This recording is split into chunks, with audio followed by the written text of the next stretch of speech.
Let's talk a little bit about what makes a good character model. In addition to the obvious things such as proper anatomy and proportion and things generally looking the way they're supposed to, I think there are a lot of other artistic factors that separate a good model from an average one. You may have seen some models that simply have more appeal than other ones, and I think it's useful to analyze why this is. I'm a firm believer in it being possible to create a beautiful model, regardless of what the subject matter is. And part of that is just thinking about your model as a composition, a lot like how a painter might think of the canvas. What's the most important part of the model, and what are aspects of the model that you want to highlight more than others?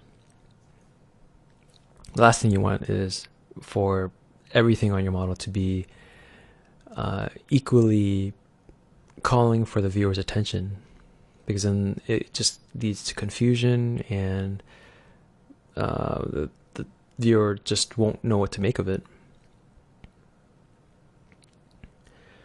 I think a lot of the same things that work for 2D compositions can also work for 3D.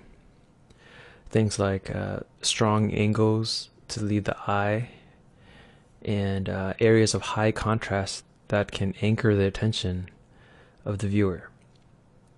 And having a good balance of detail in areas of rest that can help make your work interesting without it being overwhelming. And also, I think having shapes that are well formed and flow nicely, making a conscious effort to achieve that can give your work a more pleasing quality than if you were to only aim for, just making something representational without considering the artistry behind it. In a lot of cases, these kinds of design issues should already be solved in the concept, ideally. But it's up to the character modeler to be savvy enough to pick up on all these kind of subtleties that hopefully are in the concept and make sure that they're properly translated into 3D. I think this is probably the best argument I can make for 3D artists to practice 2D art. I think being able to appreciate the artistic qualities of the concept art will make it easier for you to create a 3D model out of it. And there's really no better way to appreciate this than to be able to do it yourself to some degree of proficiency. Despite the best intentions, no concept is ever perfect. And you may find yourself having to make stuff up or maybe fix things that don't quite look right in the concept art. And having a strong 2D art background will help you do that a lot better.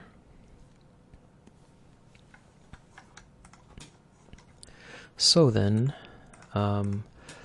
looking at this model, let me try to point out some of the things that I mentioned before and how they come into play. There should be no accidents in a well thought out design, and I think the original concept for this is no exception. I think when you're looking through this, you can see there's a network of diagonal lines, and not just on the actual design, but as far as like the way things are shaped, they create these diagonals that kind of help lead your eye throughout the piece. If you start with the face, which people will normally will do because it's a human-like character, you might find your eye kind of going down because of the way the hair is shaped, the way the bangs are shaped, and the way the ears are also shaped. These elf ears kind of point downwards, and maybe your eye will rest here for a little bit on the choker detail, but then it'll proceed to the chest, which is a conscious area of focus for me. You can see that it's being framed by the clothing here, not just in value and color, but in level of detail as well. The clothing around it has a lot more detail, and just by the virtue of skin being skin, it doesn't have that detail. So it helps emphasize this area. And a lot of this other detail back here, you might think that detail, oh, that attracts the eye, but in this case it just ends up being kind of a support, just more like visual noise. And your eye isn't really supposed to focus on these little things on the first read. Maybe when going back through the model again, you'll be able to pick up on that, but on the first read, you're just going to look at that and then look at that, and then maybe some of these lines will help you go down the body, and then similarly in the crotch area, you get the same effect where there's this kind of a window frame being formed by the clothing, and by virtue of the difference in the value and the level of detail, your eye will hover around here for a little bit. And then you go down, you see more detail on the legs, and then because isn't a whole lot of detail on the feet, the intention is that you won't look at that area for too long. There isn't anything interesting there, so you might go back up to on the skirt, follow up more, go down to the rest of the things that you might have missed before, the gloves and the shoulder. Notice where the lines are in relation to each other.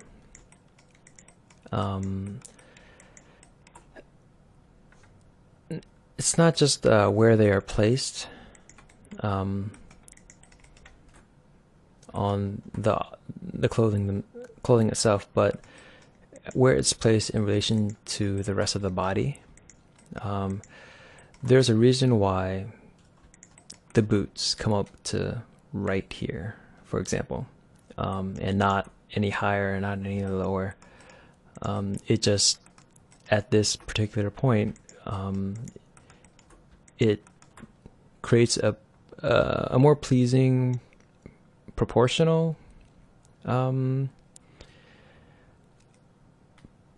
for example, like here, from here to here, and then here to there, and then there to that, to the bottom of the foot. It just creates some more natural separation than if you were to say divide the upper leg right in half. Favoring one end over another is usually a good thing to do in design. It makes it look a little bit less convenient, a little bit less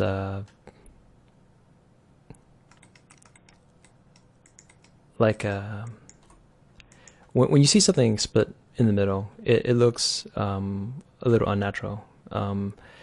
It's kind of reminds you of something that has been maybe manufactured or created through artificial means, rather than something more natural. That is, if you look at the human body, it's full of these kinds of things where, like your digits on your finger, for example, and how they're not all the same length, things like that. It's good to keep in mind when you're doing these kinds of things and when you're interpreting a concept, so that you don't end up not paying attention to what the concept was and maybe just putting things in the middle just because it was an easy thing to do. There are places where these kinds of divisions look better on the human body, and this is just kind of the way real world fashion works too. It's why people wear clothes that were tailored to their body size and shape, or they probably should be wearing clothes that fit them, and why certain cuts and silhouettes are more flattering to the figure than other ones. I think a corset is a good example of something that creates a flattering look, especially on like a female figure. It emphasizes the curves of the hips, and it obviously it's not maybe it's not the most comfortable thing to wear, but that's kind of the price of fashion. Fashion and design in general, it's a pretty in-depth topic that I can't really cover here, but it's definitely something that all character artists should be aware of and should take the time to look into yourselves. Going back to the rest of the design here, the ring coming out of her back, it forms kind of a framing element for the head when viewed in front view here. And the floating and glowing hair, these kinds of things also help keep the attention up here. I mean, while you're looking at the model, you might go down the body like I was suggested, but the idea is to keep the focus up here. And also notice the strong splashes of color throughout the model. At first glance, the clothing might appear mostly dark and desaturated, but there's actually quite a bit of other stuff going on that help emphasize certain parts of the model over others. You can see that in the inside of the skirt here, it's a kind of a magenta-ish color, and it helps highlight the legs because the legs are also dark. It just creates a nice field behind it to contrast things. Same with the jacket here, although it's a little bit more difficult to see. But then there's strong splashes of color on the shoulder pads and on the legs here, help emphasize the frame for this area of the body. And also calling a little bit more attention to the gloves here. Not that there's anything really special going on, but if this were just a dark gray, it might seem like there's not enough going on there, and sometimes just changing the color a little bit will give you a little bit of extra focus for free, basically.